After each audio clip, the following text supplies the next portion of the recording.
welcome to... No, I'm going to just... Do you know, my name's Adam Cook, and we have strange intros on this podcast, and if you've been following for the last couple of weeks, you'll know that I've been trying to outdo Chris White, and what I've done here is somehow made my intro really bad because I'm thinking too cleverly about Chris White. How are you, Chris? I'm alright, mate. I'm alright. I'm good.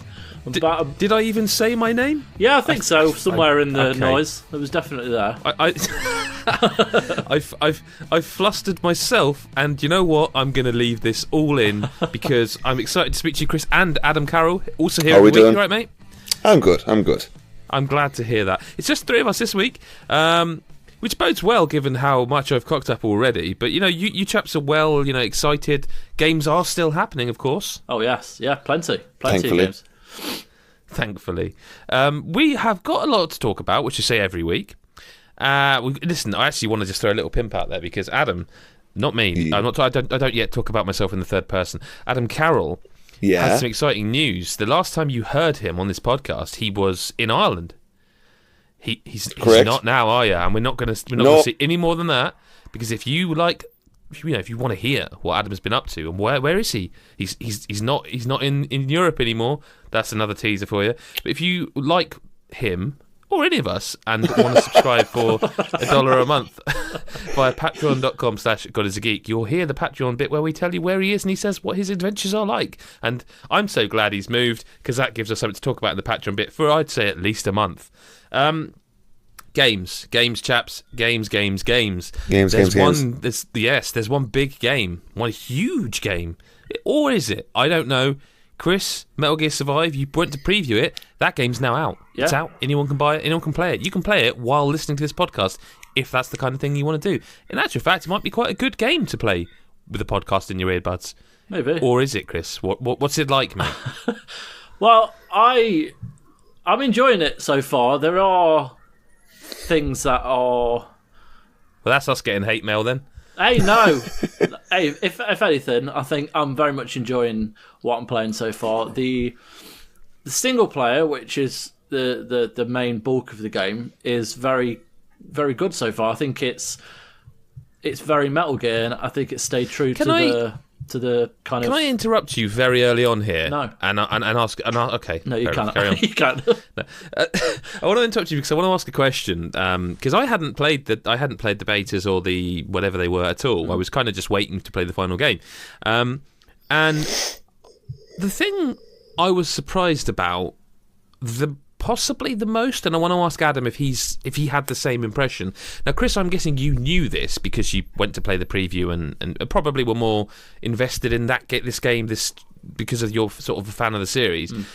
I was a bit surprised that the game itself isn't co-op. I mean, it is, but the main bulk of the game isn't co-op. Did you think that too, Adam? Yeah, definitely. Okay. It seems like it should be. Like it would definitely, right, yeah. It would definitely have a lot more fun because if I'm honest, I'm not truly vibing it. Okay, but you thought it was co-op. You're the same as me. You felt like it's because the co-op's multiplayer, but it's like wave-based survival mode. Well, it's not even survival mode, is it really? Well, it's in that you don't want to die, but it's Chris, it's just a co-op mode, isn't it? It's just wave-based co-op attack. Yeah, I mean, it feels like it has elements of certain co-op certain multiplayer games like your Fortnites and that kind of thing, where you do face waves, and the kind of the point is to protect a certain area, which I'm still not sure what it is or what it does, but it's a piece of equipment that you have to protect. And in the game, the actual kind of main story game, you're meant to kind of collect kind of materials to build fencing and kind of certain walls with sandbags and that kind of thing. That's the whole point of this. You try and protect this little area and put barricades up and whatnot to stop the wave from coming in. But the problem we found was that it doesn't take long at all for the kind of horde to break down these kind of fences or whatnot, and we were massively underleveled. Yeah, I presume. I mean, I don't really know. I don't know, because the thing is, the thing that I struggled with in that was the fact that it didn't feel like we were unified with our other teammates. They seemed to just fuck about and, not really, really help because they didn't build any barricades. I noticed, which was weird. They were just one of them was stood on the building above and just kind of looking down, staying out of harm's way, and kind of picking them off from there. But the fact that they were doing that, the kind of the creatures that were, they're kind of like former soldiers with these crystal in their head, which turns them mental. I think it's Metal Gear. But they were trying to pick them off, but they were all level 20, so the people that we were with weren't that high up at all, so it was even tougher for them to do it. So when this massive wave are attacking you, it's very hard to defend, and there's about 3 waves, I think, in total. So it kind of it felt like a real challenge. It didn't even feel fair, but I'm assuming as you play the single player, because obviously they kind of interact with each other in a way where whatever your thirst meter and your hunger meter is in the single player, you take that through to the co-op, and you also take any materials that you've got so you can build them in the workshops that are around the area. That surprised me a little bit. It surprised me a little bit that I used all my arrows and bullets in that map we played together. Yeah. And then when I went back into my single player, I've used all my arrows and bullets and now I have to craft more. That took me a bit by surprise. I kind of, given that you have to load in from a hub and it's a separate thing, I kind of figured it might be... Yes. I don't know, loadout based, I guess? I think so, yeah. I think that was... I kind of knew what I was getting myself into before, because I'd obviously seen some of it in the preview. But with the preview, you were teaming up with people who wanted to get the most out of it and find out how it worked properly when you were all kind of in tune with each other. But the one great thing about the co-op, I think, is that, the multiplayer is that when you... If whether you win or not, you get a shed load of materials. You get tons of materials. Yeah, whether that be wood or metal or iron or whatever. And then also I noticed your XP, you get loads, so that when you level, like in the single play, you level up very gradually. But when I did that one game, I leveled up about 4 levels. Which was pretty remarkable, and I noticed that in the preview as well. You get a lot of XP for that, so that's kind of cool. You know, it helps you in the single player when you're going to get to a point where it's pretty difficult. But I think in terms of a Metal Gear game, the single player is very interesting. It has that quirkiness to it, but it's because you're a big fan of Metal Gear, right? I can't remember Adam's how he feels about Metal Gear. Yeah, I'm a big fan. You are a big fan. Yeah. And you've played this, but I appreciate you probably haven't played much because you're settling kind of thing. You've just moved. Yeah, not a whole bunch, but like. But have you sat through the sort of opening couple of hours and? Yeah. I want to throw this out here, right? And I'm going to take the brunt of the hate mail this week then, because as someone who likes Metal Gear games, but I would never. I'm not going to just gush about them. I think that a lot of them have issues. But I kind of feel like the people going, this isn't a Metal Gear game. I kind of get that, but I will say that intro, the story, and it does, to be fair, peters out a bit, and you know there's not enough. There's not enough exposition. That's what gives it away that it's not a Kojima game. Do you know what I mean? There's not enough constant exposition. But I will say the intro is very Metal Gear because, and I don't mean this in a bad way, so don't get angry about this, Metal Gear fans. This is a compliment to you. Well, not to you, to the series. But the intro is very Metal Gear to me because it's just insanity and bullshit. Like, you're dead, but you're not dead. I mean, you're dead, but you're definitely dead because you're in a casket. but then you're not, because he's talking to you and saying your arm's infected and you're sent to Dite, which is hell, essentially. It has those elements of just mad. It just nonsense. has nonsense. Correct, that's the word. I think, like, for the bits I played in it, it's not that, like, it's not a poor game, but I just feel, do we really need it?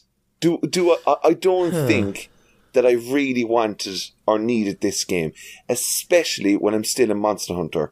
Like, it's a very like, and what I mean by that, it's a completely different game, obviously, to Monster Hunter. Yeah. But in terms of spending my time, Metal Gear Survive, I don't know when was the right time for it to come out, and I think, like, how much is it going for? It's not. It's 25 on Amazon.co.uk. It's certainly a budget title in that respect. Like, it's definitely worth that. Like, definitely. It's well made. It's well made. Like you say, I don't think it's a bad game. I would struggle to extol the virtues of it, but it's not bad. It's not bad, but like, I don't know how much time I can truly invest into it, you know? So, I also have want a to say weird that, thing like, with this. Sorry, go on, Ads. I just also want to say that, like, I find it very confusing at times. I think it throws so much at you. So this is, that's what I was actually going to address. It does calm down. It does calm down a little bit. Like, because at first it's a bit like, what is happening? What it tends to do is I can't really think of a simile for it, but it does kind of throw the kitchen sink. Chris will back me up on this. It throws the kitchen sink at you, but then it calms down to the point where, right, okay, you get into your routine, your little loop, and I think it's really weird, this game, right? Because I feel like the game hates me. Like, hates the shit out of me. In like, what way? So take real life, right, and take the things that annoy you about real life. You use perhaps a form of entertainment to escape them. Yeah. So, like, for example, I'm on a diet and have been for a while. I've nearly lost 4 stone. Yes, great, well done. Shouldn't have been such a fat cunt to begin with, right? But the point is, I'm escaping the fact that I am sitting there going, God, I really want some chocolate, man. I really would love just a burger, to go and play a game where I'm hungry all the time. Do you know? I do love how you're comparing real life to Metal Gear Survive. But trust me, I have a point. I'm getting there in the round the houses way. Okay. There's a lot about our lives. I mean, not yours. I mean, you've just fucked off to Canada. Like, you're loving it. But there's there's a lot about our lives, like going to work, stuff that you sort of, it's a chore. It's kind of what you have to do to get to the things you want to do, isn't it? Like, you can't just be someone who doesn't work. You have to work to be able to get that time to sort of play a game. Yeah. This game takes every miniature sort of micromanagement chore of your everyday real life. Yeah, it's not exactly. You don't have to go and hunt your food, but you do sometimes. Walking around Tesco's is sometimes like hunting. Like, it can be very stressful, like just pushing the grannies out the way and kicking a small child and that. You know, you've got to get to the chicken first. And all of these little things are in this game. So you have a hunger meter, which is constantly ticking down. You have a thirst meter, which is constantly ticking down. You know, if you drink dirty water, you start vomiting. If you eat raw food, you get sick. You know, then when you get into the dust, you have to have an oxygen mask because you're in the dust. And then everything, like, you know, your gear degrades over time. Your weapons degrade over time. Like, everything you could possibly imagine that could nudge you and nag you is in this game. Yeah. And that's what I feel like it hates you. But I also think it is called Survive, though. Well, absolutely, it does what it says on the tin. I can't think of a game that's more apt than.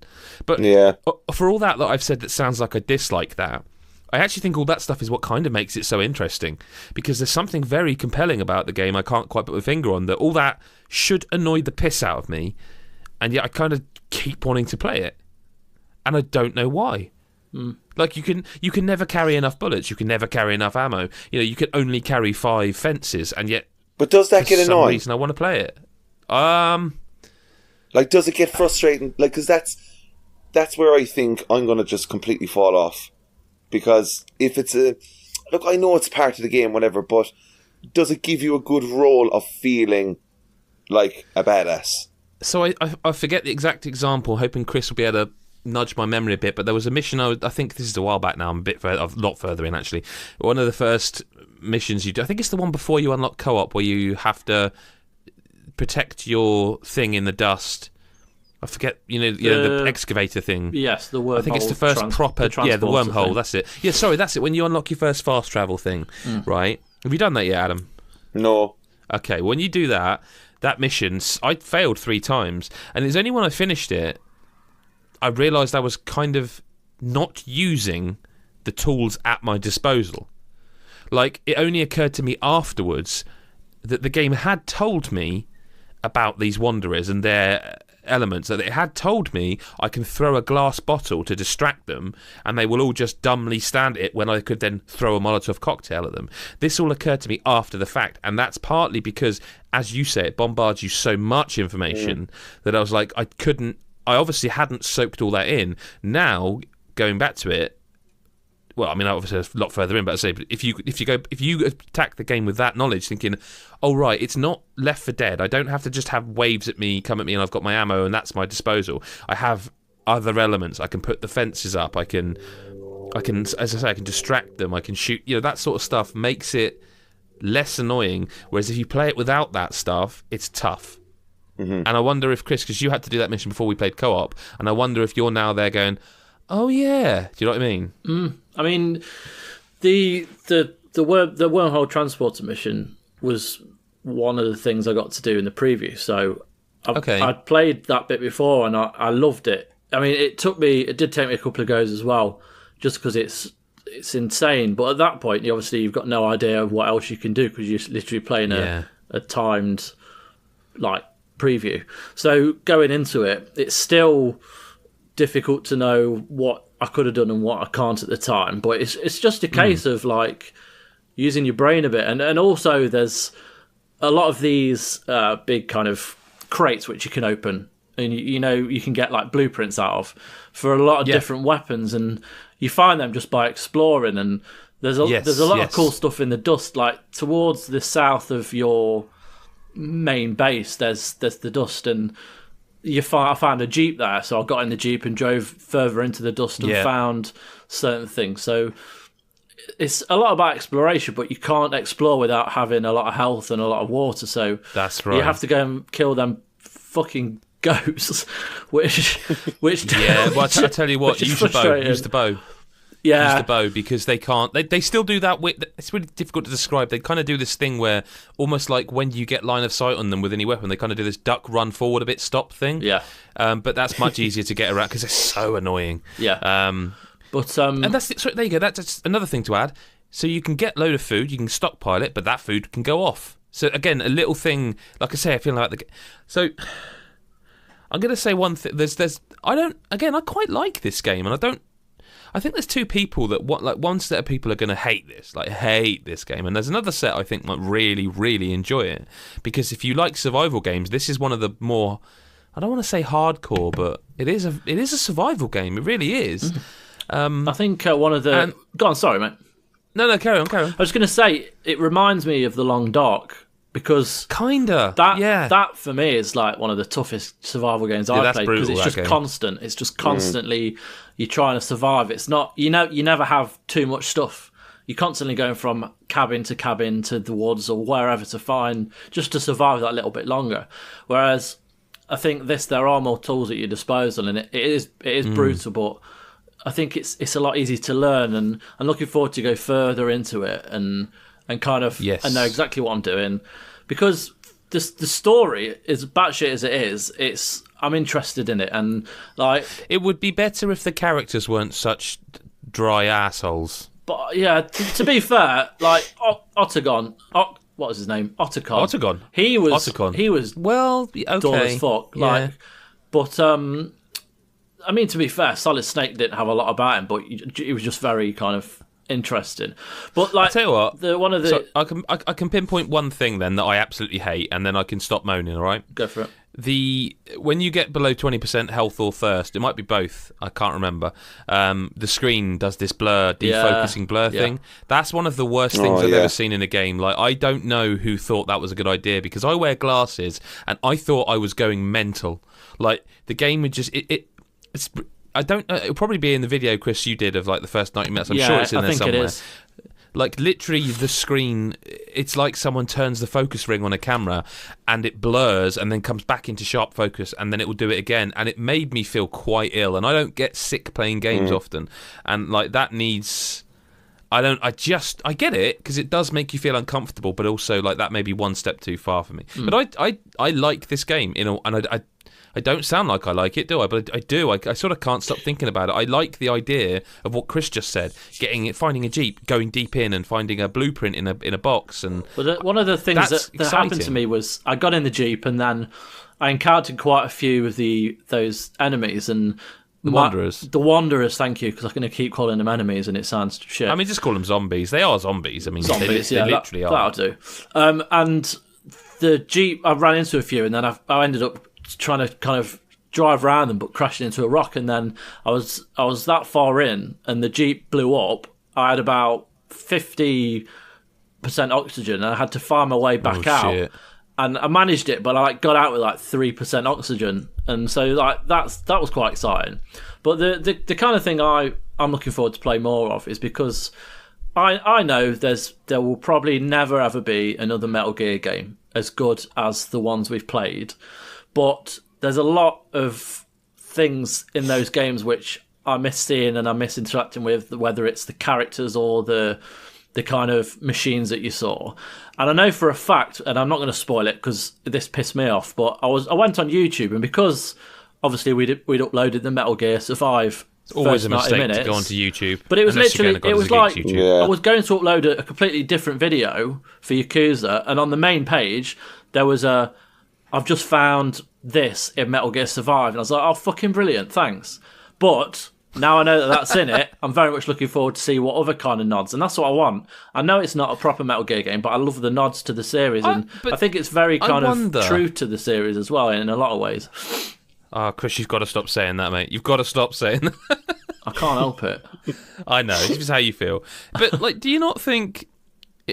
So if they'd come out, Konami, after everything that happened, and that's all I'm going to say, everything that happened, with Metal Gear Solid 6, do you not think this is a smarter move? Yeah, definitely. To do this, see how it goes, remind them that they're still in the business of making Metal Gear games, then maybe think about a 6. Yeah. You know? I mean, if it were me, I'd have someone off making a remake of the first game. Oh, like man, proper... I would love I would love them to announce that. Yeah. Because that's kind of like, it's still Kojima's game, so the fans can't go too mad. They still own the property. They'll make a shitload of money, but they're not also then adding a new game into the canon, so they can't be pissing people off too much. Whereas, let's pretend Kojima still works for Konami, and then they announced Metal Gear Solid is being remade for PS4, Xbox One, PC. People would have gone apeshit. Do you know what I mean? Because it doesn't really require too much input from Kojima because the game exists. So that's what I would do next, I think. And they kind of did a bit of that when Kojima was there in Sons of the Patriots, because you go back to Shadow Moses and see it all remade on a better kind of engine. But I think that's the logical step. I'd love to see it. Whether it'll happen or not, I doubt. But so are you going to keep playing? Like definitely. Yeah, definitely. And I just, Adam, are you? How many? Yeah, I will, but I was about to ask, how long do you think Survive is? It's about 20 hours plus, I think. Well, I mean, it depends, really, because you could just explore, but the story's about 25, I think. Near 30, if I remember. It's long enough.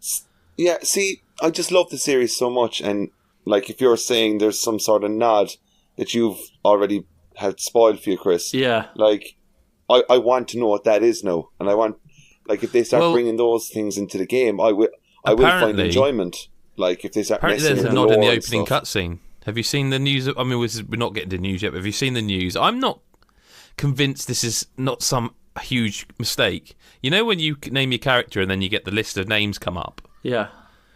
And it's like the kind of like Sausage Dragon Force or whatever, you know, the real stupid names. Apparently, and I've seen the screenshot now and I've looked myself, it spells out KJP forever. Which is weird. That's a bit weird. I mean, I don't know who. Yeah, at this point, I fucked up with that because I was doing. Did you name your character Chris? Because I was doing my video, I was thinking, what's my name? Well, I just put Christopher White, but it didn't get to White. It got to T. So I was like, I'm not being called Christopher Witt. So I just changed it to Christopher, and I was like, yeah, that'll do. And then like it showed you all the names of all the soldiers. It was like, like. Just these awesome names and then just Christopher. I'm like, oh fuck. See, I knew this was going to happen. Yeah, I knew this was happening, so I called mine Savage Sausage or something. So mine looked not out of place at all, ridiculously. So it's, I mean, we'll probably come back to Metal Gear Survive as the week's gone and see how people drop off or carry on playing. Because I'm interested to see more and hear more from you guys. But Adam, you have been playing, I guess, the current iOS mobile darling. Yeah, Florence. I played through this myself today, and I'm getting rave reviews. Does it get the Carol 4 thumbs up? For some reason, I'm giving you 4 thumbs. Don't know why I said that. For me, so what was the last iOS game we played? What was the name of it? Both me and you played it, Adam. The kind of puzzly. Oh God! Don't ask me things like this. Oh, it's the weird name. Garagoa. Yes. Okay. Yes, so that came out to rave reviews and stuff, but wasn't really for me. Okay. Okay. Florence, when it comes to mobile games, I can take him or leave him. I'm not like the biggest mobile game fan. Florence, however, looked amazing. It just has, like, from what I saw, I just thought it looked amazing. So I was like, okay, let's give it a shot. It's only like $3.50 or something, I think it is. Yeah. I played it on the flight, and it took me around. It's really short. Yeah, it's not even an hour, is it? No, like I'd say maybe an hour. Pushing it, I'd say 35-40 minutes. I'd say is when I finished it. I think it's fantastic. I thought it was an absolutely incredible story. I thought the music was amazing. And see, there's not much I can honestly say about it because it's so short. But you are playing a girl called Florence, who's just going through the motions of life. And that's kind of really all I want to say. Now, I know for a lot of people, they'll kind of be going, yeah, but look, we have games like this. We have Life is Strange. We have, like, what's the one I just played? Not The Vanishing Ethan Carter. Like things like that, Finch, you know. Edith Finch? Yeah, that one. Like, there's a couple of these kind of games out there. But what Florence does well, it almost comes across like a real nod to movies like, I don't know, Juno and stuff like that, you know. It's a real indie-esque style game. Now, the elements of actual gameplay are super interesting, I found. Very cool. Like, really cool. I don't know if I can even say, like... Okay, so, like... Because there's a couple of moments where you kind of go, oh, that's mad, but there is a situation where it comes down to, like, dialogue, but there's not actually... I'm so glad you mentioned this. I was hoping you saw this too. So, I'm going to end up being super vague here, but it's I don't know that we can. I think we have to mention this if it's the same thing. Because I don't think it's a huge spoiler, because I think it's an interpretation thing. If we're talking about the same thing. So I'm going to say it's a conversation, and it's back and forth. Okay. We're not quite talking about the same thing. See... If you could remind me of what you're on about, I'll probably be like, oh, yeah. So the thing that there's 2 moments in this game for me. One that nearly made me cry, which really surprised me because I don't think that's ever happened with a mobile game. It really made me sort of go, ooh, that choked me up a bit. There's a bit where a lot of the game it's a bit like Gorogoa in that you kind of just staring at something and you're like, oh shit, you want me to do something? Okay. So there's a picture of Florence and her group of friends, and there's a clock at the bottom, and nothing happens, and you realise, oh, you have to turn the clock. And as you turn the clock, you keep turning the clock, and as gradually in this picture, it starts off with her friends like all snuggled up real tight, and as you spin the arms, you know, the clock hands, her friends start just moving ever so slowly away and drifting away, and as she's getting older in the photograph, so like from when she was a little girl, just, you know, her friends are slowly moving away. It's a visual impact thing. And then when you get to the end of turning the clock, she's on her own.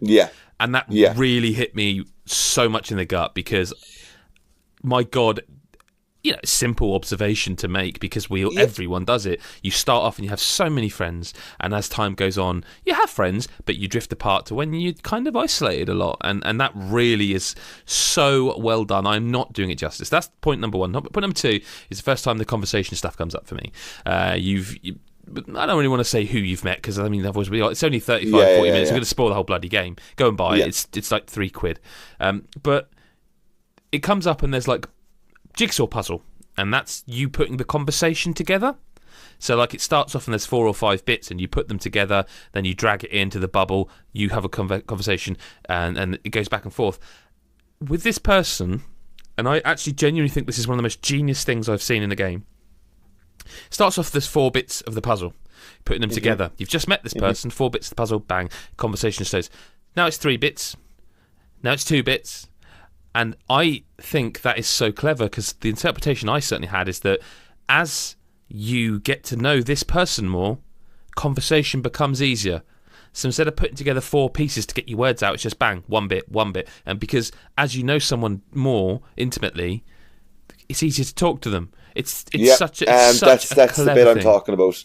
I genuinely thought that is one of the most clever things I've ever seen in a game. Like, it's, again, simple observation, but the way in which it is delivered in a game way is just incredible. I really do think so. Yeah, see, for the game for the length that the game is, there's so many moments in it that I honestly was just like, holy shit. I was like, that is really hitting me. Now, I'm going to get real for a second, okay?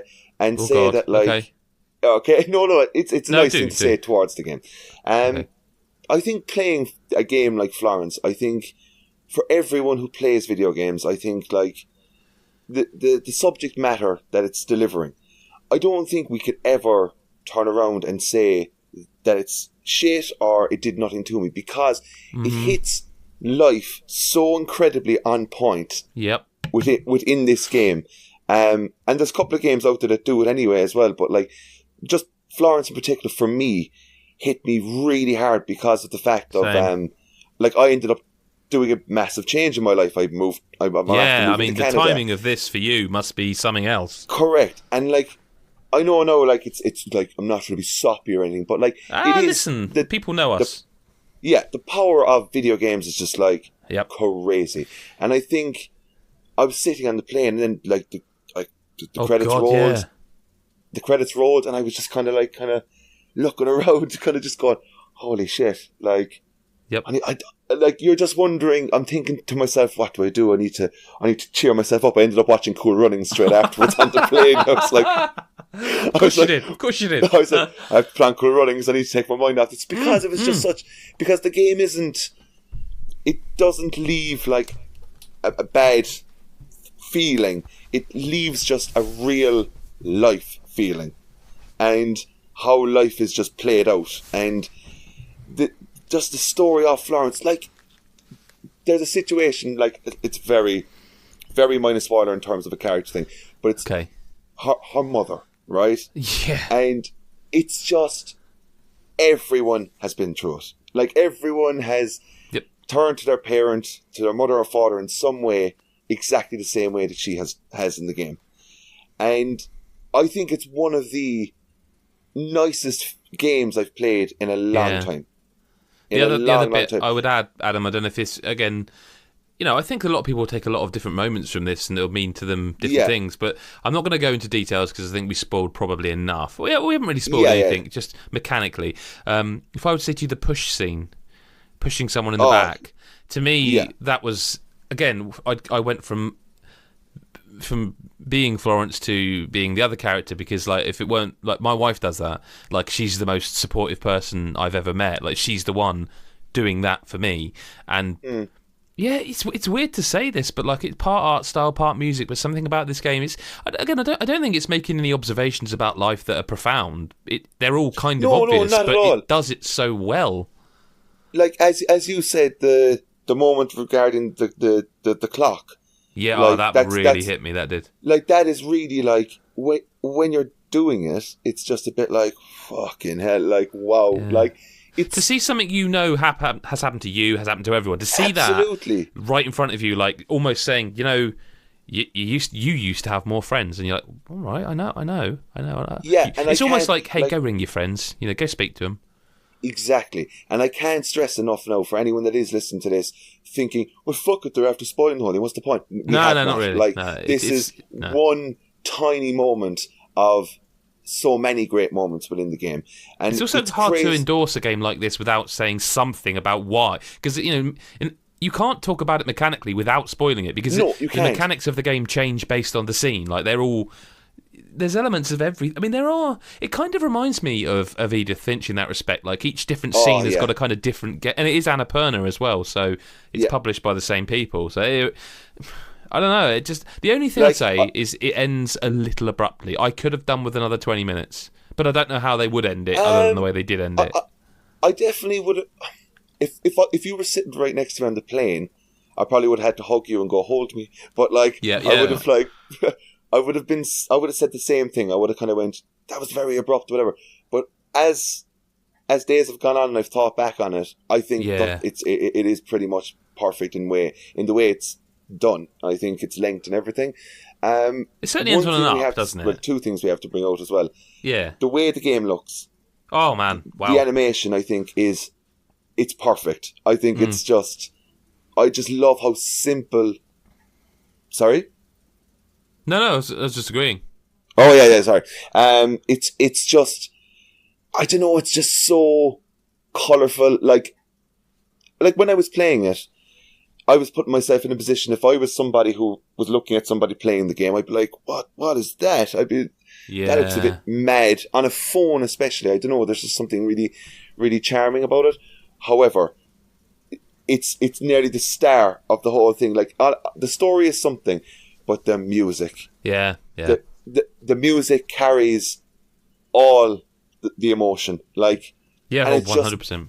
Like the power of music and everything, I just think is so crazy. I think I've said this 2 or 3 times already on the podcast, but like, it just, the elements of when you feel for Florence and the way the music kind of just comes in, you just go, oh, for fuck's sake, this is just so, like, it's sad, but it's real, and it's not, there's nothing, when I say it's sad, there's nothing rough, there's nothing like there's no dying as such or anything. It's kind of just life. It's just a simple aspect of life that everyone has gone through, especially as they're getting older. Oh man, it's a really special game for me, and I think like I'll be talking about this at the end of the year for sure. And it's like, as we said, it's only like three quid or something. Yeah, like, I'm sure I bought it today, $2.99 in the UK. Yeah, so that is like not a lot of money. Support this game. Uh-huh. It needs, because I feel it's one of those games that are just kind of, it's going to just be there, and then people are going to have to be told about it, because there isn't much talk about it. Like, I think the people who have played it are on the same page as ourselves, and I think there will be people who hate it. I don't want to fucking meet them. But I think it's very much a game that is aimed at the kind of person who likes the Edith Finch, likes the, because I do, that's fine, but I do think if you hate games like that, this probably isn't going to be the one for you, regardless of how good it is. You know what I mean? Yeah, if you don't like that kind of game. Well, I wouldn't see how somebody would look at this game and not know what to kind of expect. Do you know what I mean? Yeah. Like, there's people out there who'll say it isn't a game, and it's like, it fucking is. It is. It's a story. It's told. You control it. You do this, right? But like, I think even if you think you don't like it, just risk it. It's 3 quid. 3 quid, yeah. And support them, because I think like this kind of storytelling in games is very important to be supported. I don't know. Like, I just think, I just absolutely adored it. Well, going from sort of a very emotive experience, it's time to have a little check-in with Christopher White about Yakuza 6, because there's a video up of you playing it, and we can still only talk about it in a preview sense, but I thought we'd just check in with you, see how you're going with Yakuza. Yeah, well, speaking of emotive, mate, it has got a little more sensitive at the minute. So obviously we can't talk like too much about it, and I've got to the point now where that's it. Anything I play from now will have to be held to the review. Yeah. Which is fine, but basically the chapter that I uploaded to YouTube features more of the little boy you're looking after. So essentially, what's happened is the girl you've known since the very first Yakuza is obviously grown up now, and you parted ways only to find that she was in a car accident, and she had a son, and he's about 1 year old, and you've basically gone to Hiroshima, a little quaint town in Hiroshima, with the boy to find out where the father is. So one of the things that it's done, which is completely changed the way you play Yakuza is the fact that you're looking after this kid.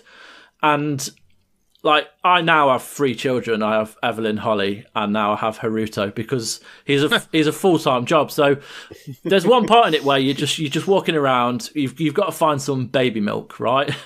And there's these people on the streets. You just randomly talking to them, asking them where they know where you can get any from, and no one seems to know. And the baby's crying. And now there's like a mini game, and it kicks off every kind of few minutes.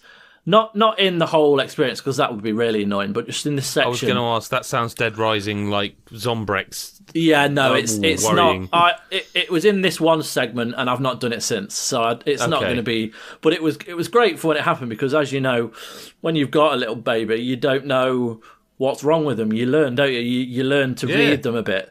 So basically this mini game that happened in about 3 times in the space I was trying to find this milk. I was like, fuck, I need to find some milk for the baby. I need to keep him quiet. So this mini game pops up where you're holding the baby in front of you, and you just need to calm it down a bit. So one of the things is, if you swing the controller from side to side, you'll rock the baby, and he'll either calm down or not, because that's not what he wants.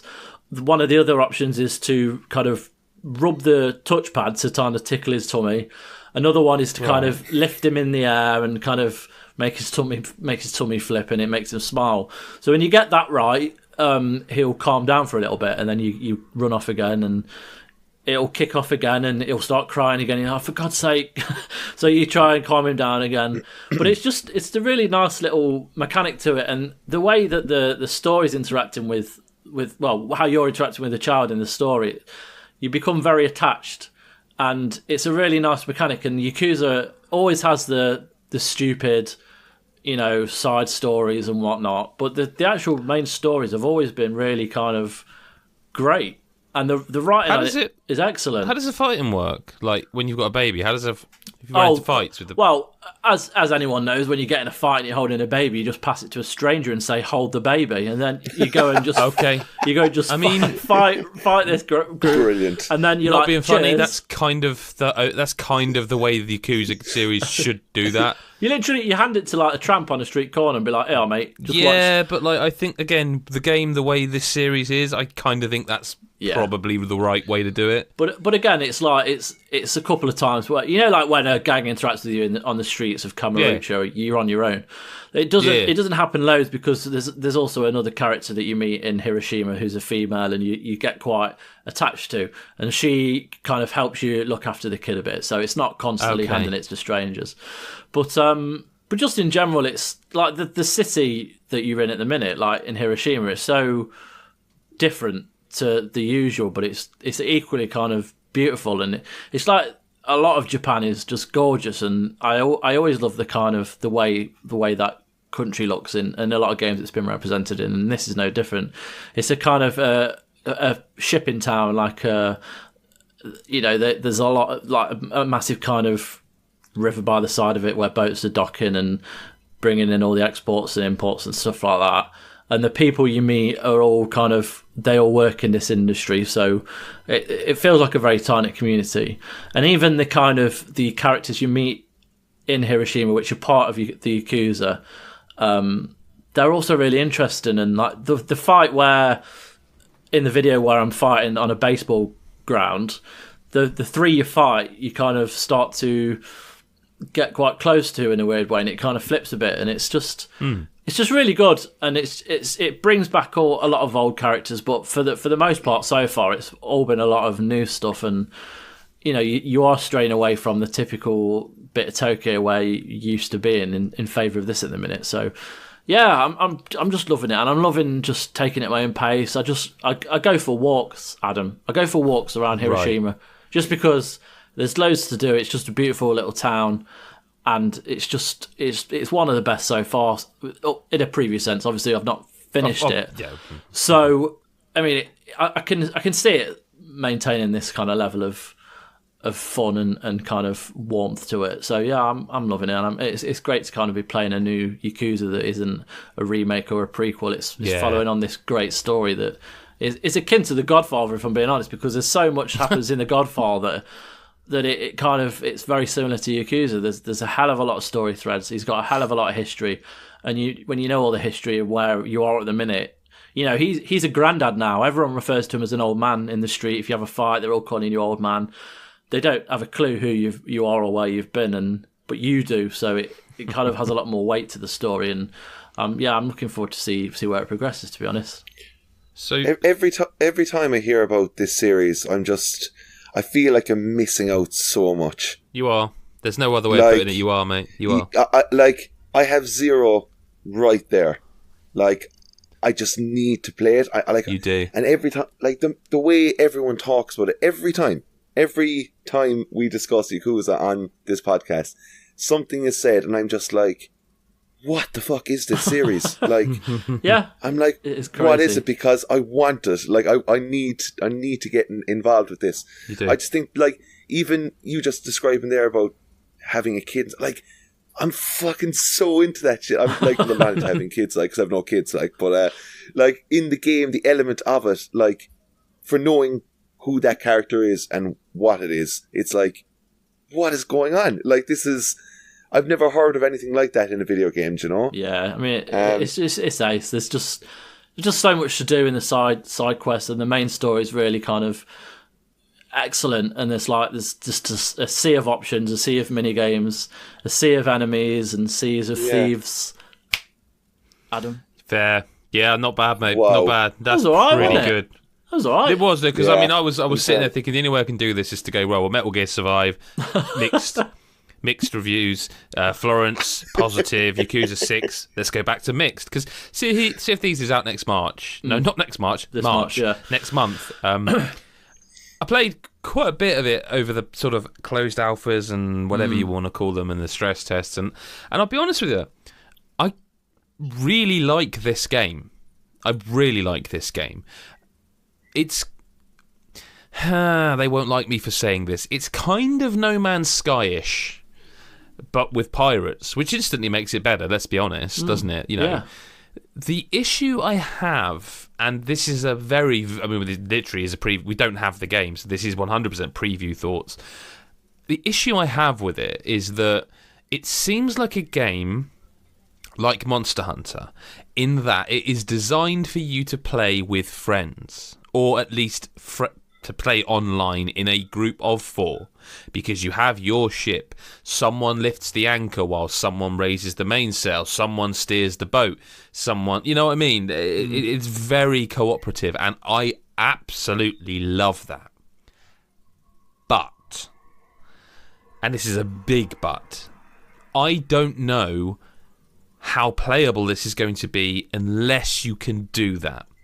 Now, it's totally possible, and the previews from people who went to Rare Studios suggest as much, that there's a lot of content we're not seeing, because this is not a demo, this is not a preview build, this is a beta, an alpha, whatever, a stress test to see for them to get results. And I do believe that is genuinely what they're doing.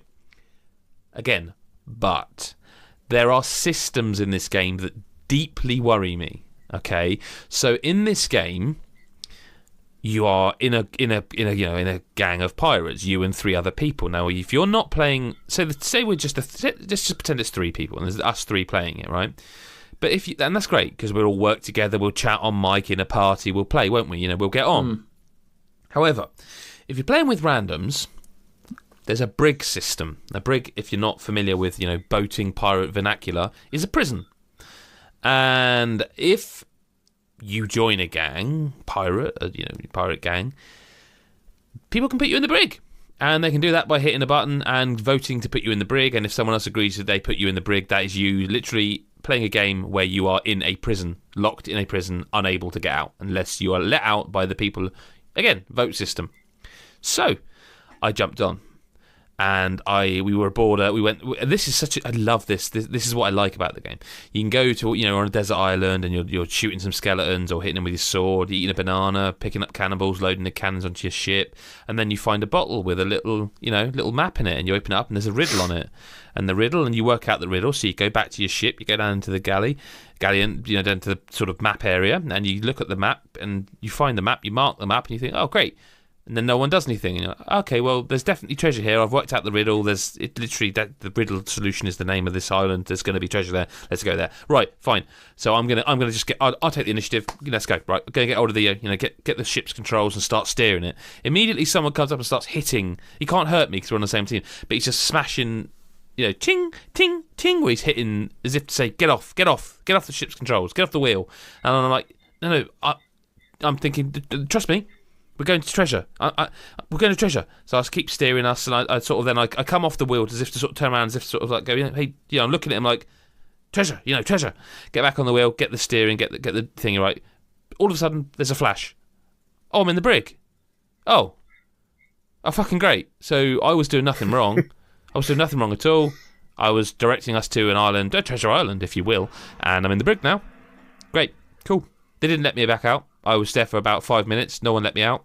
And so I just quit the game because that's the only way I could, so I quit and then I loaded up and started a new adventure kind of thing.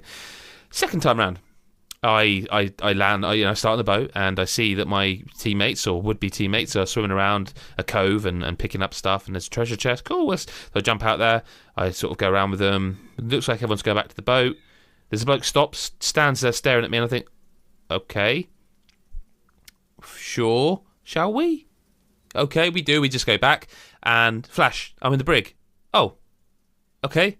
I literally didn't. I mean, the first time I could maybe say, well, they were pissed off. Maybe the other three people were in a party, were trying to go somewhere, and there's some dickhead joined. I wasn't. I didn't think I was trolling. I wasn't. I was trying to take us to treasure. But let's just be generous and say that first time, that's what happened. Second time, nothing happened. They just voted to put me in the brig, and again, I'm in the brig, and me playing this game is I'm in a prison, unable to move, unable to do anything, and like I'm sat there thinking, this is fucking broke. This is a broken system. Because if I don't have 3 friends I can play with on the regular, how often is this going to happen to me?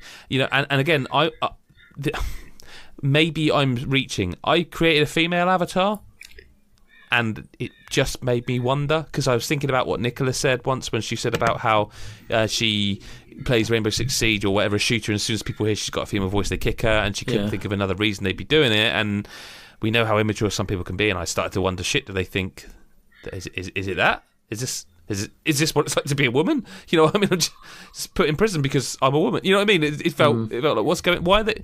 And to me, I think this game could be such a cool game. Like really, what I want from it. It feels like it could be.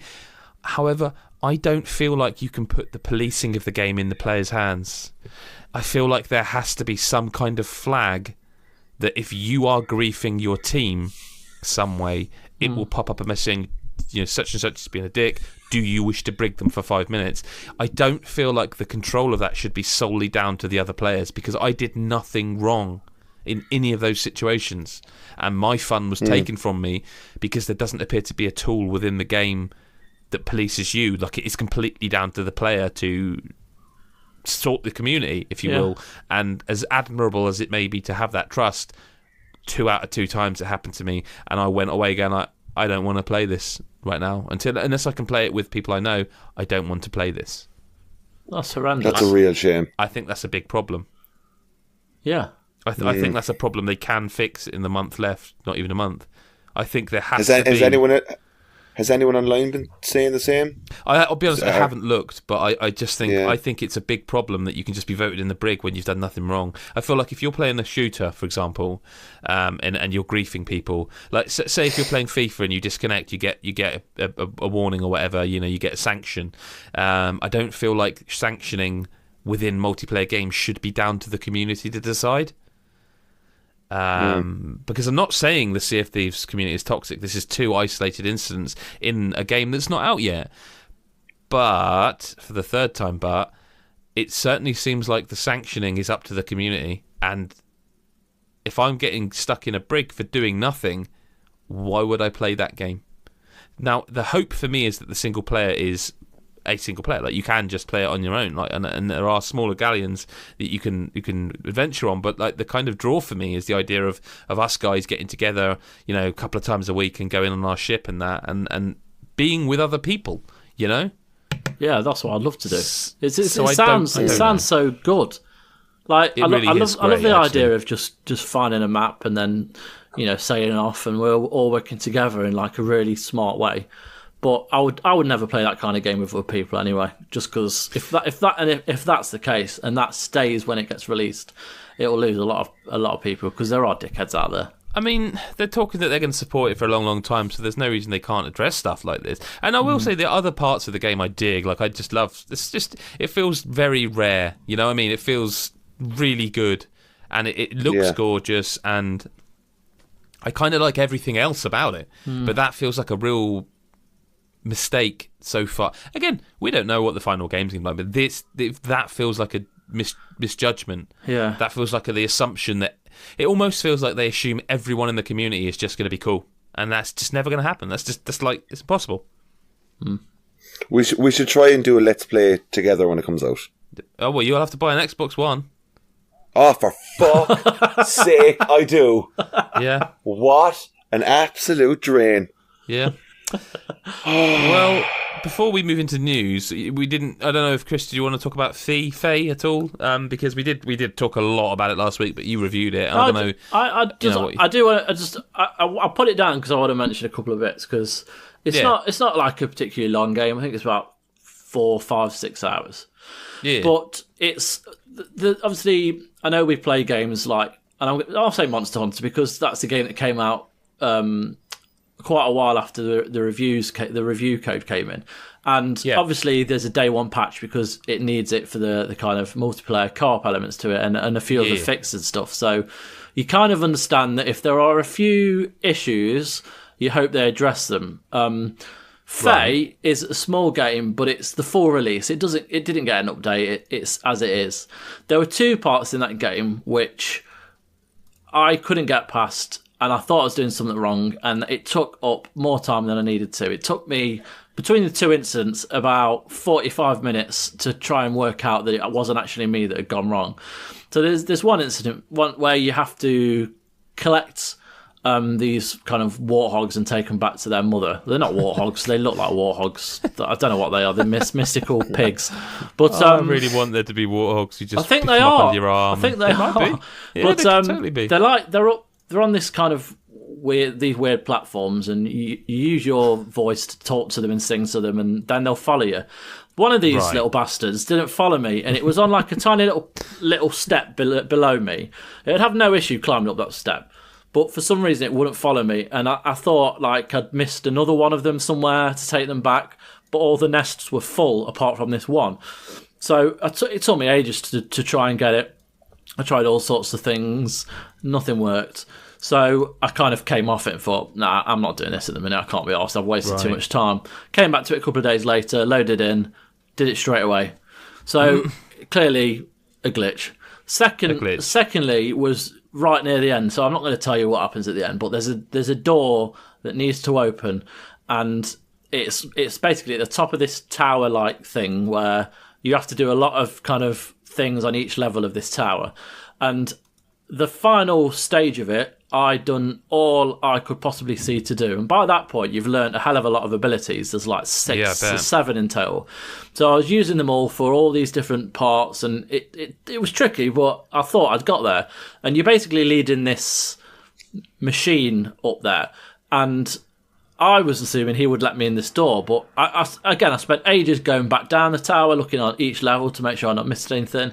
But and then you've got that like bird that you can call, and then it leads you to where you're supposed to go next. Yeah. And it led me to the door, but there was no one there to open the door. I tried doing all sorts of things to the door, just wouldn't have it.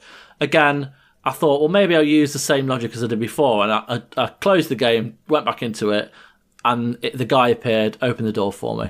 And I just think, like that, if those things hadn't happened, it would have got probably a 6, 5, or a 7, because it really did kind of hamper my enjoyment of it. Because it's not a bad game at all. It's actually quite enjoyable. But these 2 things really kind of put a downer on it, and it's a shame that they're in there. And I'd be interested to see if that happened for anyone else. To be fair, which it must have done. But yeah, I just felt the need to mention that because I did enjoy it for the most part, but those 2 things really kind of annoyed me about it, and it was just a bit of a shame. So there you go. Okay. Well, let's get into news then. Let's I mean, I don't want to say we haven't been playing a lot because that is quite a lot, but there's still games coming. I'm by the time people heard this, I'll have played Moss, that PSVR game. Can't talk about it yet. Still, that's the way it works. Get ready to pick apart the case with Detective Pikachu, a phenomenal headline by Nick Gillam. Pikachu is a Pokemon, and Detective Pikachu is a game coming in March 23rd, so just around about a month. And this game got a new trailer, and I still don't know what kind of game it is. Yeah, like what is happening? Because I kind of figured it would be like a Layton game, Professor Layton game. I don't think it is. What is this game? What is it? Why is he talking? I don't know, but I don't like it. It's weird. I'm surprised. Like, he's talking. I actually genuinely thought they were going to have because who signed up for the movie? Is it Ryan Reynolds? Ryan Reynolds. I thought they might have thrown a couple of lines from him in the game, so it's kind of weird to know that we have the voice actor of the movie, but it's not in the game. It's a completely different guy. And then I look at the trailer, and then I'm the exact same as you, Adam. I'm like, what the fuck is this game? I mean, I just don't think that trailer shows you what kind of game it is. Well, we got one piece of gameplay which looked like a quick time event where he was jumping from a cliff or something, but like, I don't know. It looks pretty. It doesn't. Yeah, it looks a bit rough, doesn't it? It looks a bit rough. It looks like, I know whatever you can say about DS games, but at the same time, there's very, very nice DS games as well out there. True. 3DS games. Yeah. So I don't know. It's a bit like, are your kids going to get it? Nah, my kids are. Well, it is Pokemon. That's a good. I doubt they know it exists. Like how, that's the interesting side of it. Is like, will this actually do well? Probably, because it's Pikachu and Pokemon. I don't know who's making it. Do we know who's making it? No. Not offhand. No, I don't know. I did think it would do well because it's a Pokemon game. I think people will wish it was on Switch because everyone wishes everything was on Switch. I feel like this is a situation where they could end up like ruining Pikachu. I don't know about that. In a weird way, if you think about it, like for me anyway, when I first heard Sonic talk, I went, "Oh God, no!" Like not into it. It's the same if you ever watched the old Zelda cartoon and stuff. Oh wow, yeah. Link is quite something in that. Do you know what I mean? It does have, even like, I think, well, not really, it's not, but the Mario cartoon, the Super Mario cartoon, not as bad, but like, a voice to a character that you've spent so much time with is a bit weird. Mm-hmm. And I think this could be, I don't know, it's interesting. It's interesting and it's bizarre. That's basically all I can say about it. Yeah. Yeah, I mean, we'll know soon, I suppose, what kind of game it is. But it's definitely one I'm keeping a sort of just one eye on to see how it goes. Yeah. Onto Luigi's Balloon World, which is not a new game, but it's an update for Super Mario Odyssey, update 1.2.0. Where very briefly touch on this. The sort of hide and seek balloon mode is now playable if you hadn't booted up your Switch, for a while. If you hadn't put Super Mario Odyssey, that's what that update is. So you can go and play that. Has anyone tried it? Not yet. I love it. Okay, I keep meaning to. Is it fun? Is it? It is great fun. Like it is fun, and it's very quick. At you say if you don't find the balloon as such, you will be sent back to Luigi, and you can instantly start it again or pick another one because it goes up in ranks. So you have a rank the more you play it. And it goes with the currency of the coin. So it's almost like if you aim to find this balloon, because it's hidden quite well, it will cost you this much money, but the rewards are better if you do find it. So it's kind of it's a gamble. It's a gamble, but it's a lot of fun. I think it's really, really good fun. Like I played it for quite a bit yesterday, and I think it's not like, look, it's free. It's a free update. Yeah. And I would have actually paid £5 for it. Like, don't tell them that. I know. But it is fun, and it is quite challenging, and people have already been just unreal at it. Like, there's some balloons hidden, and I'm just like, how the fuck? Yeah, I did saw they a do video that? of one, and it's like, I don't even understand how this mode works then, because if you're doing that, how the hell's that happening? Yeah, because I think, like, I've just been playing the finding part of it loads, and I'd be interested to know what's the story when you do it with friends or whatever, because when you initially start it, you get to hide your own balloon. Right. And I was kind of like, all right, cool.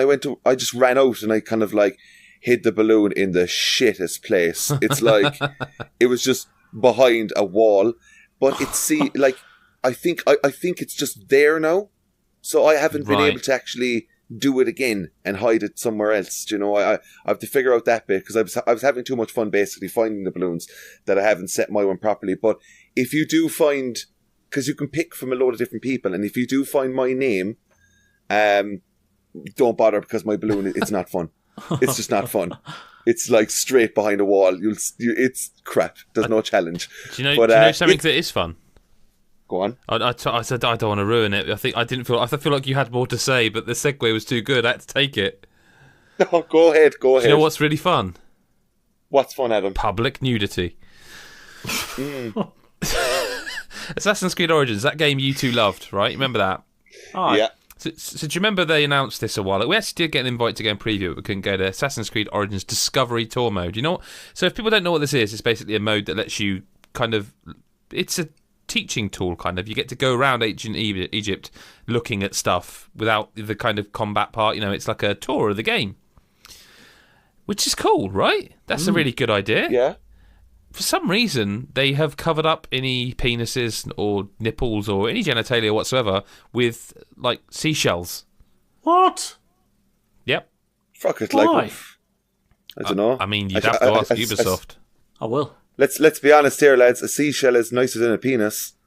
But is it It's not historically accurate, though, is it? Well, it's not historically accurate No, either not way. particularly, but like, it's prettier. I mean, they say beauty's in the eye of the beholder, so let's not hold a mirror up to Adam's Jesus. penis. That's what you're saying. God, Jesus. you always go that little bit further. But it's yeah, absolutely, someone has to. But it's weird, though, right? Like, to do this really cool thing, I guess it's probably something to do with, like, perhaps American schools, like, or I don't know, even English. I don't know.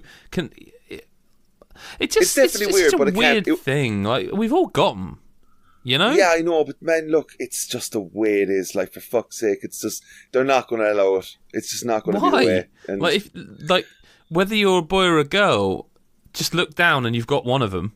Like, and I'll guarantee in case you didn't know. Yeah, like, I'll guarantee you every one of them knows roughly what one of the other kind looks like as well.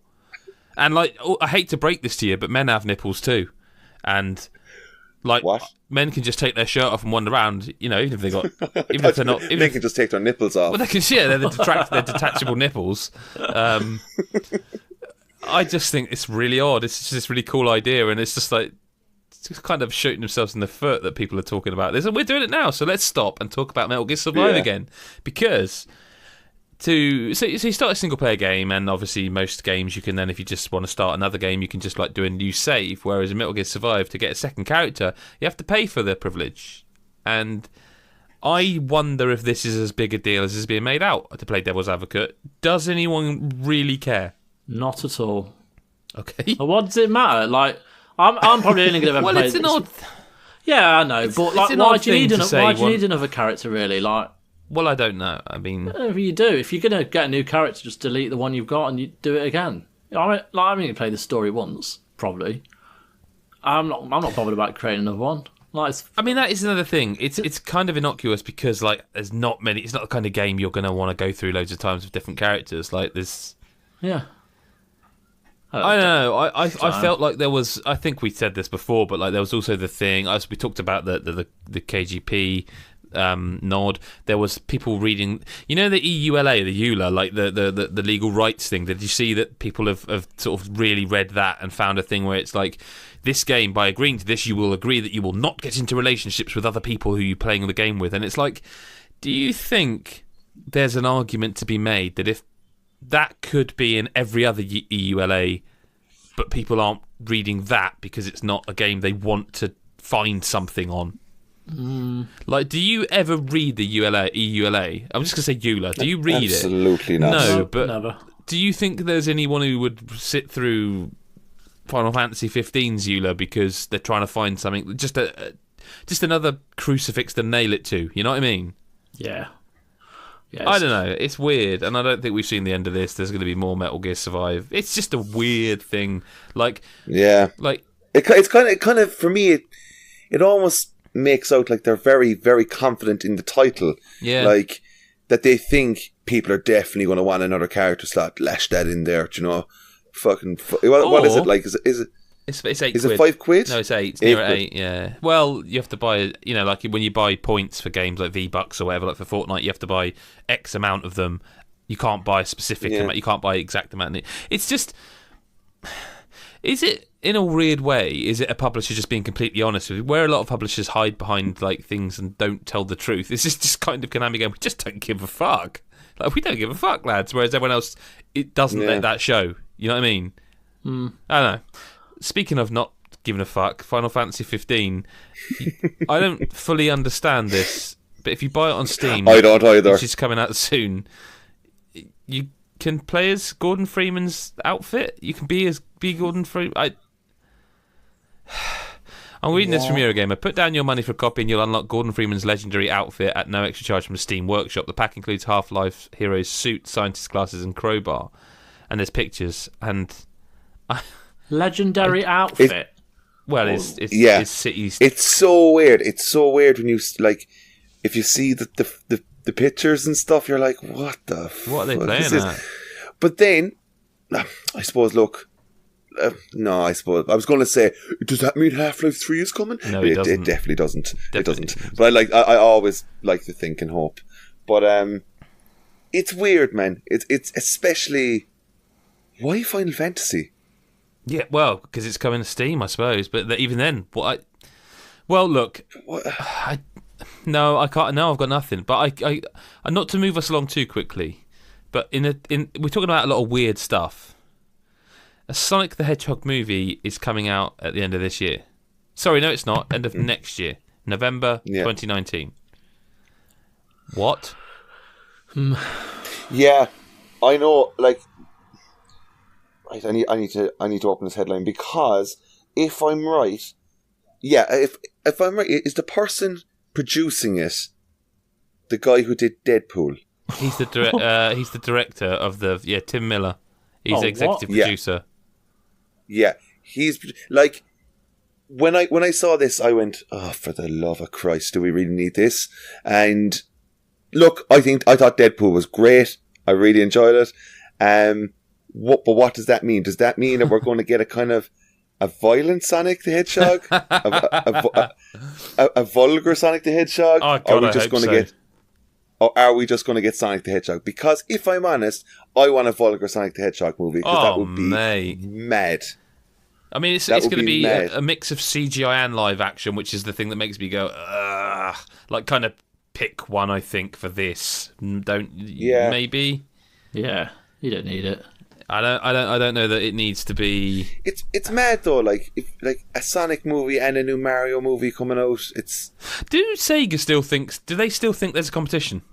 This is what I left thinking. Do Sega still think that Sonic is as big as Mario, like it was in the old days? Like, do they, like Mario? No. We're making a film, and Sega have gone, oh, we're making one too. Actually, as it happens, you know, like, do you know what I mean? You know, I have it as well. We're big too. Yeah. Well, my dad's bigger. You know, it's like do they? They don't surely think that Sonic's still this force of the games industry, do they? I hope not. Oh God, it isn't. Well, I kind of hope they do, because that could make this movie an absolute car crash. Like a Sonic the Hedgehog movie in 2019 that is like full of bravado and weird hot shit could be incredible viewing, couldn't it? No, it couldn't. Well, it could be, but I don't think as I said, it needs to be. I'd like it to be violent. I'd like it to be over the top. Yeah, okay. I don't want this for kids. That would be It's weird though, like, just to go off of what you're saying there with Sega thinking like, oh yeah, we're still blah blah blah or whatever.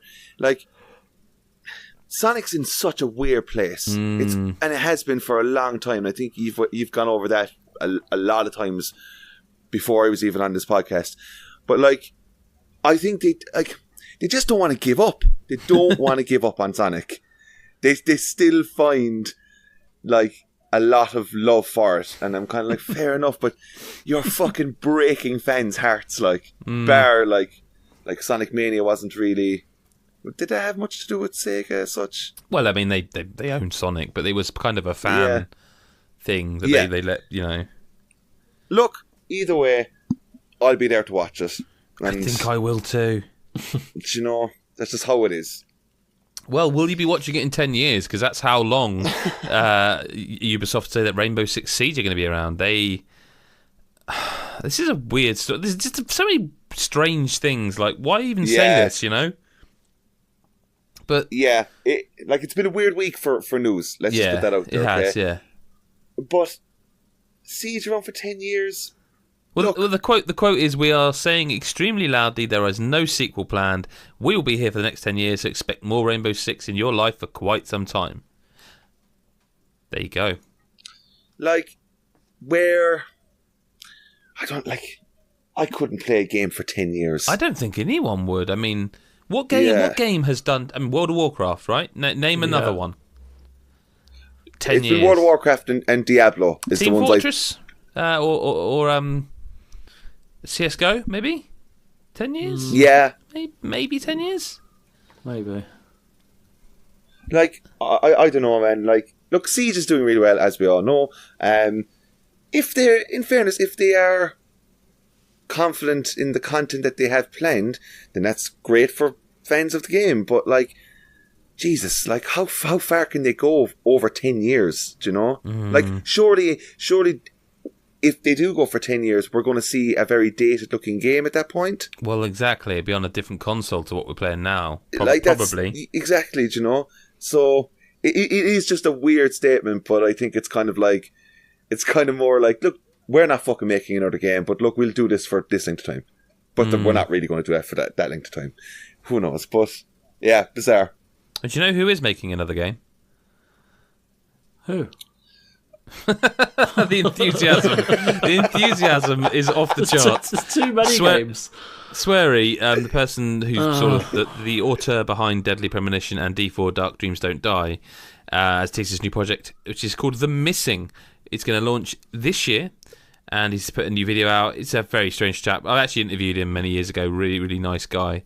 Really? Yeah. He's like he kind of the persona out there is him. Like, it's just a real nice guy.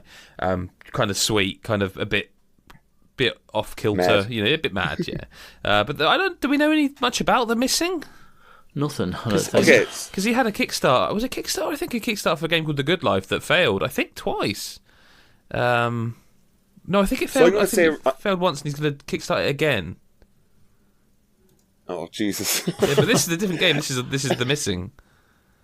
I'm going to say right now that I am a massive Deadly Premonition fan. Okay. The game is an absolute travesty, but I loved it, right? Yep. I think it's hilarious. This, look, I don't know what it's about. I've no idea. But I watched the video. He's holding a fucking teddy bear of some sort. Monkey, yeah. He's a monkey teddy bear. He's surrounded by loads of weird stuff in the video, and he says in the video that this game will blow our minds. And good enough. And I'm like, I am sold. Yep. I'll see you day one. Oh, you keep doing it, Adam. Speaking of day one.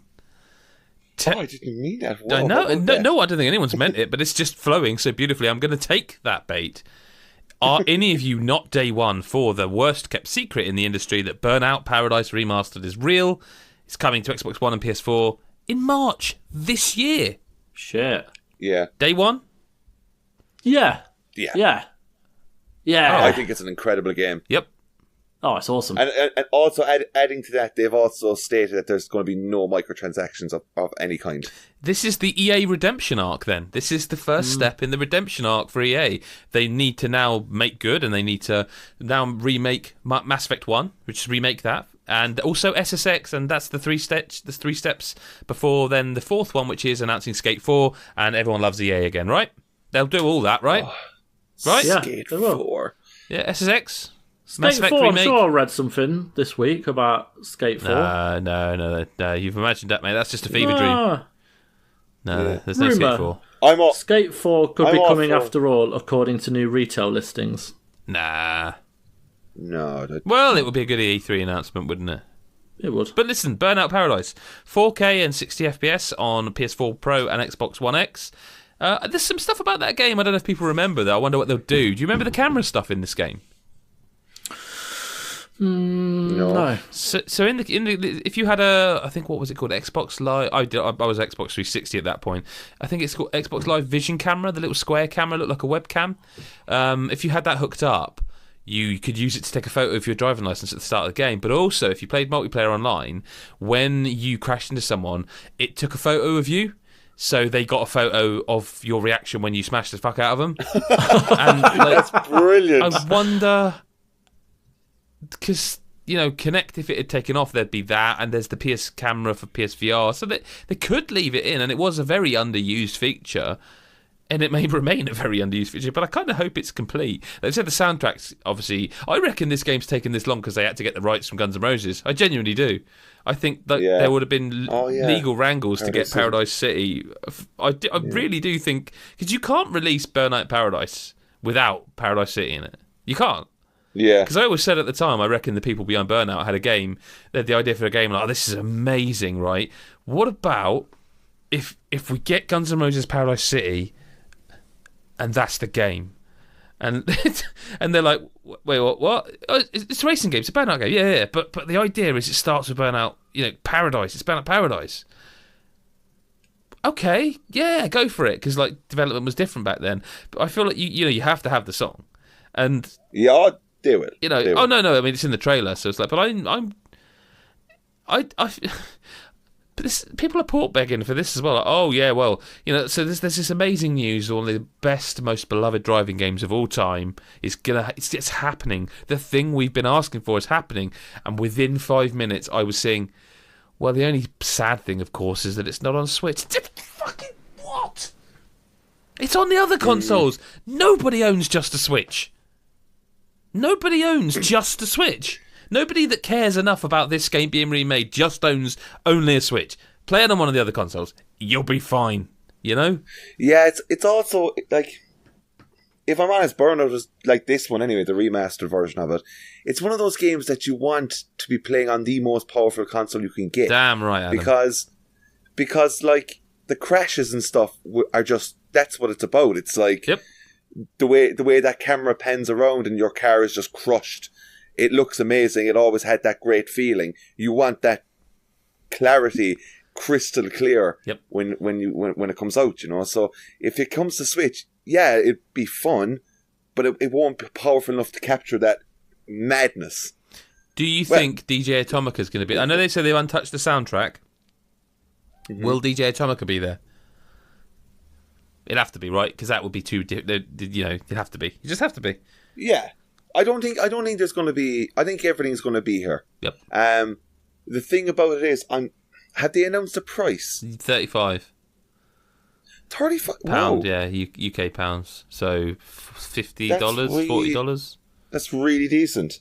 Because I honestly thought, it was going to be a full price game. No, it's not. It's 35, I think. So okay, cool, cool. That's good. Yeah, I'm very excited, and it's amazing because there's when this was announced, everyone was excited. Yep. Now I did see one or two people go, "Oh, Burnout 3 is the best one. Why didn't they bring out that?" And it's like, "Oh, go away." But it's going to be really cool, I think. The EA Redemption arc starts here. Microsoft. Let's end on a couple of Microsoft things.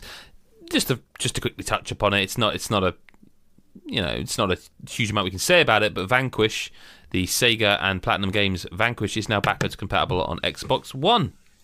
And they released it on PC last year sometime. Yeah, I'm a big fan of that game. Yeah, I think everyone is, isn't they? I've never played it. Well, that sounds like a feature to me. Well, maybe Chris. I can now, yeah. There you go. Sounds like a feature begging to be recorded, doesn't it? It sure does. But let's sticking with Microsoft. Like, you know, they've announced games with gold for March, and a really good month. Really good month. Trials of the Blood Dragon isn't a very good game, but it's free.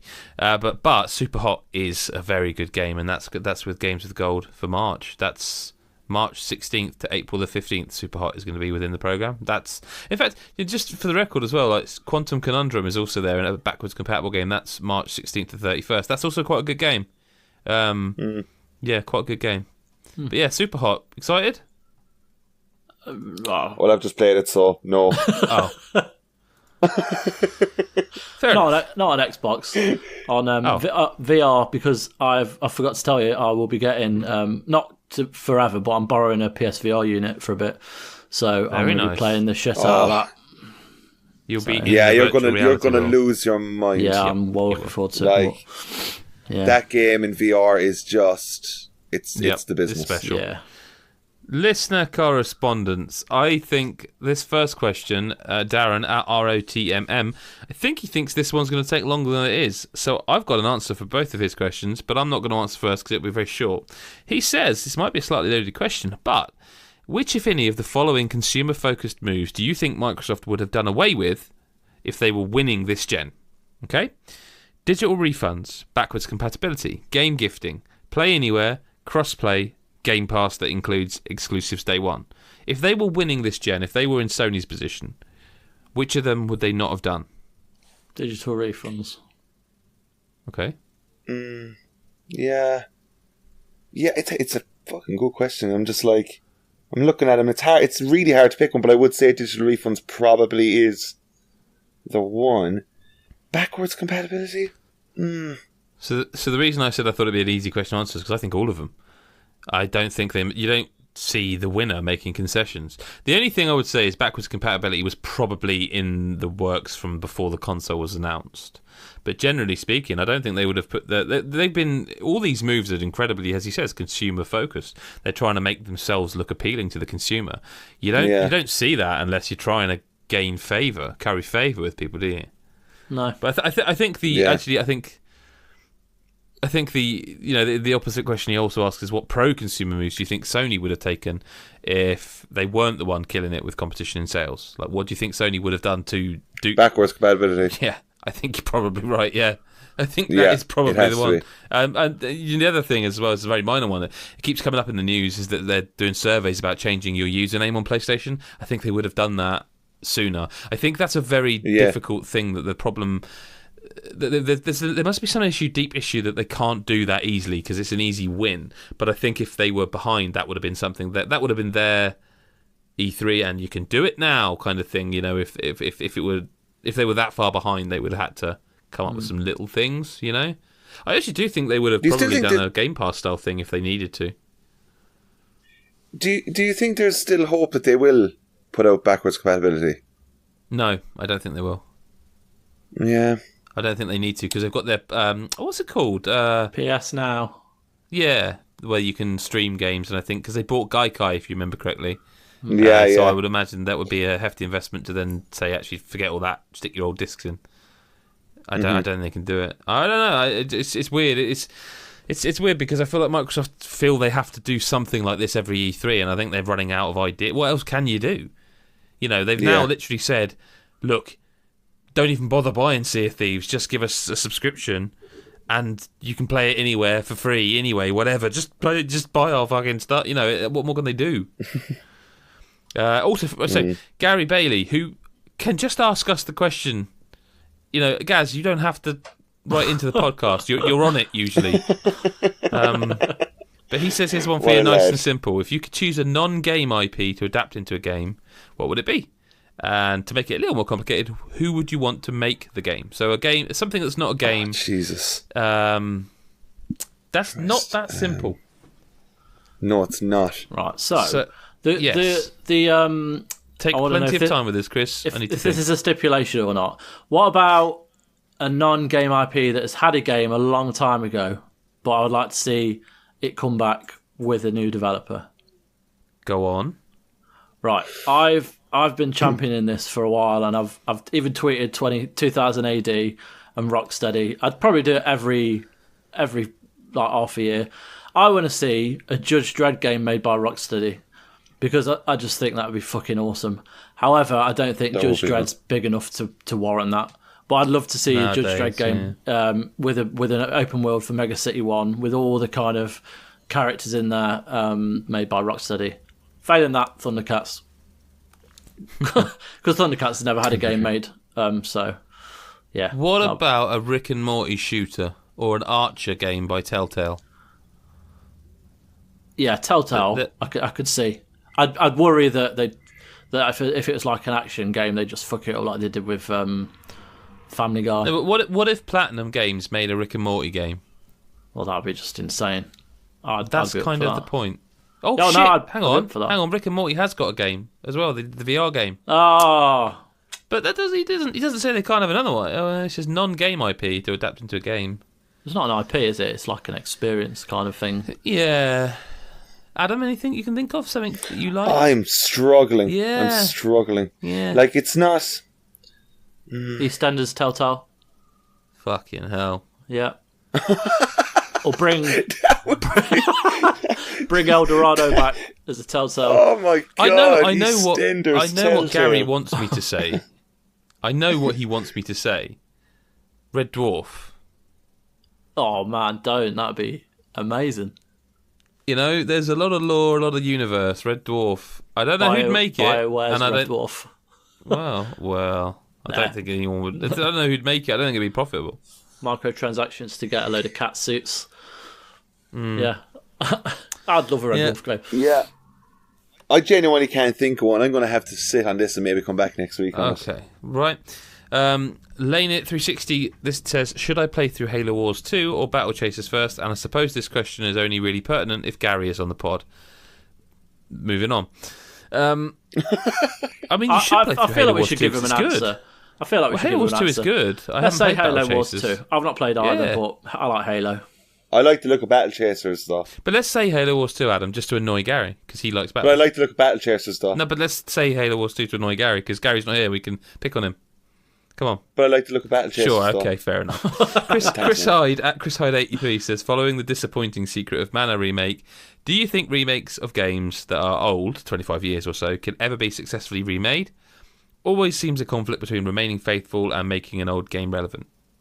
Shadow of the Colossus. If it's a full-on remake, I think there's a lot of scope for a lot of games, like we're talking about Metal Gear. I think when they just like do a shoddy kind of upgrade or whatever, I don't really care for them. I don't see the point, especially if they're kind of relatively recent anyway.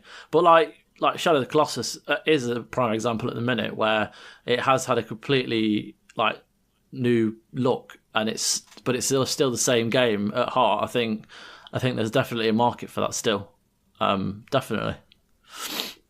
I do hope that like whenever it happens, that I'll be able to answer this question and go, yes, Final Fantasy VII. Yeah. Yeah. But I just can't. I don't really think that's going to be the case. Yeah. I think the Secret of Mana situation is just. It's just weird. It's unfortunate in a way because like I haven't played it yet, but like I've looked enough into it to see the stuff that I don't like that they've done with it. Like my biggest gripe is just the art. I don't like the art style of the art remake. Or the voices.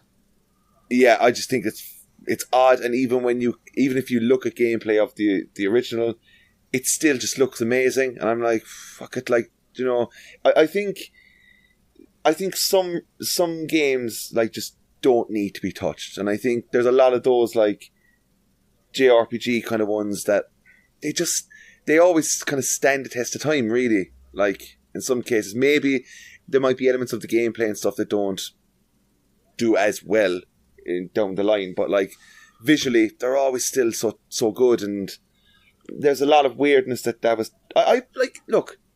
They tried something. They tried it, obviously. Yeah. They tried it different. And I know Final Fantasy VII is very different as well, and that's going to be a fucking big talking point when that comes around. Yeah, like, oh man, I think we're going to fucking have to hide or something, because I'd say people are going to be pissed off. But I'd like to think that it comes out and it's a massive success. Because remakes of games or like if you're going to bring them out, whatever. I think it's cool, and Shadow of the Colossus is a prime example. Like, I probably wouldn't have played that game any time really down the line if it wasn't for that remake coming out. And that's the massive benefit of them. So even if they're going to be crap, it's good for them to come out because they could still be amazing. And even if there's nothing done to it, you still have people who haven't played these games. So I don't know. I think they should happen. But Secret of Mana is just an unfortunate situation. Is there an argument to be made that every time we get like a new Street Fighter, that's kind of a remake? Because Street Fighter 2, you throw a fireball. Street Fighter 5, you throw a fireball. Now, obviously, that's reductive, massively so. But is there an argument to be made that really fighting games in that respect, while they evolve and they get better looking and they get deeper and more, are they not kind of remaking that original? Or am I reaching? I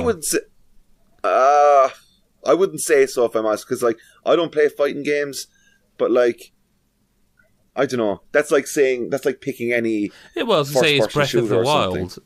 kind of a remake of the first Zelda. Jesus. Do you know what I mean? I'm really devil's advocating it to the yeah. You know, I'm trying to think of a remake. I get what you're. I'm trying to think of a really good remake, because you know when Resident you're talking Evil. that old. Yeah, but when you're talking 25 years, we're talking going back to like the NES and the Spectrum, and you know, that's a long time. I mean, you know, I would argue that the game Bully that everyone loves is a remake of School Days on the Spectrum. Like, now I don't know that there's a single person listening to this podcast, and I'm not even convinced either of you would know what Bully, School Days was. But it was essentially you play a kid in a school, and you're it's rough in, and you wander around the school doing stuff and trolling people and going lessons and whatever. I'd say that Bully was the reimagining of School Days and its sequel, and that was a Spectrum game. Then this is a 360 game, and I think there's not many ideas from 25 years ago that if you remade them now, you could just get away with remaking without actually adding something to. I don't think you could just take Gallagher and remake it as it is, and people would go, "Oh man!" I think people go, "Well, this is a bit shite." I mean, I tell you what, Pac-Man is a great example. Pac-Man is Championship Edition Deluxe Plus. Came out on Switch. I've been playing it. It's wonderful. Takes the core concept of Pac-Man and just adds and adds and adds to it, and it's such a really cool game. It's not a remake, but it also kind of is. It's a reimagining, I suppose. It's doable. It's the same when Bomberman. Yeah. Bomberman was quite similar. Yeah. Like, it's weird, right? Because I think deep down we all do realise that, like, remaking a classic game is probably one of the hardest things. Because you either take a load of risks or you just do a carbon copy and just give it an upgrade in its visuals. Like we were just saying about Metal Gear Solid earlier on, like how we want that. Yeah. But even that's not that far back. That's PlayStation 1. If you say in 25 years, we're talking. When was Syndicate made? The original Syndicate. What platform was that on? Because that got remade, didn't it? EA made that for Xbox 360. So it does happen, but I just can't remember when. We're talking that long ago. We're talking games like Attic Attack. It just. Okay. So what? Like Alex Kidd and Kinda, stuff? yeah. That's 25 years ago. That's what we're talking. Yeah. Like, because I take one of them. I mean, Wonder Boy. When was that? That was a Master System game that ended up on PS4. System, yeah, 89. So there you go. It does happen, and that was really well reviewed. It can happen, but I think he nails it. He says there's always a conflict between remaining faithful and making an old game. If you remain faithful, great. All the people who bought it, who are in their 40s now, love it, but new people aren't interested.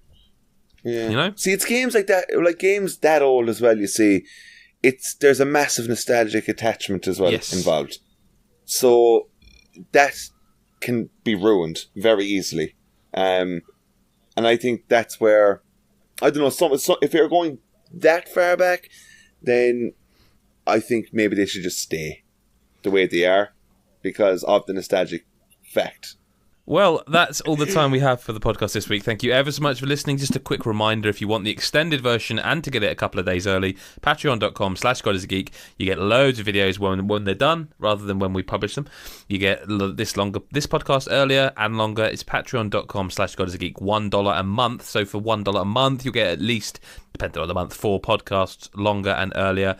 We reckon probably over 4 episodes, you're going to get about an hour of extra podcasts. So, that's pretty good. $1, 1 hour almost.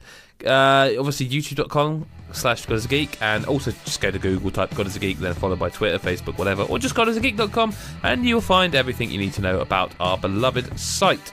Chris is found at FirstAvenger83. Adam is at AdamZote. I am at Jeebus7, of course, at God is a Geek on Twitter. Guys, thank you very much for being here this week. Thank you. Absolutely, thank you. Adam, I'm glad that you're safe and sound where you are now, in your mysterious new home that people can only find out about if they listen via Patreon. Thank you very much for listening, and we will see you next week or whenever you choose to listen. Bye-bye for now.